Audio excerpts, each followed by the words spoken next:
Staying with the snow and the snow bans, let's talk about that last snowfall we had. 3,500 tickets given out. Tell us a little bit about how that was quite literally the perfect storm. It was an ugly, ugly storm because it was about 25 centimeters of snow, and we haven't had that much snow in about 3 or 4 years. And it came when it was minus 25. That's very uncommon to have that kind of cold and that kind of snow together. And for the snow to persist through 2 rush hours, which means that you're going to have cars driving on top of it. It's going to get hard packed in that kind of cold weather. And what happens is the pickle that we use, gravel and anti-icing agents, don't work below minus 10 or minus 15. So you only have the gravel and not the anti-icing, which is why when it got even a little bit warmer to minus 15 or so, suddenly the roads were much, much better because the pickle could work.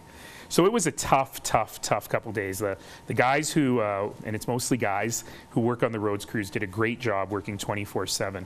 But that was a hard one. And then we, of course, had the parking ban in place for 2.5 days so that we could clear out those priority 2 roads. The problem, of course, then is you get windrows. So it's a funny situation because before I became mayor, we never ever did residential roads. Now we do them, and we get about 60% of the people saying, hallelujah, a plow came down my road, and 40% saying, why'd you bother? Now there's a giant windrow in front of my driveway. So it's a tough situation. It's hard to get it right. We can always improve, and particularly we need to improve that pedestrian connectivity.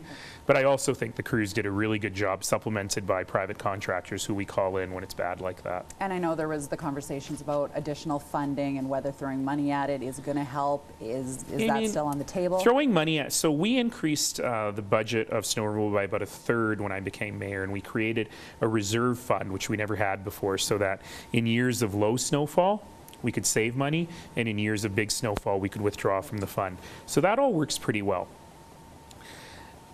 Now, I always call some kinds of problems PSMs, problems solved by money.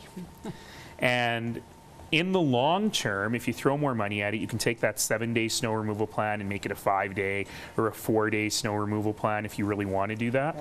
Right. In the case of this particular storm last week, no amount of money would have fixed that because it was just the nature of the weather and the nature of the snow, because also it had been really warm before, so the roadbed was warm when the snow hit it, causing instant ice.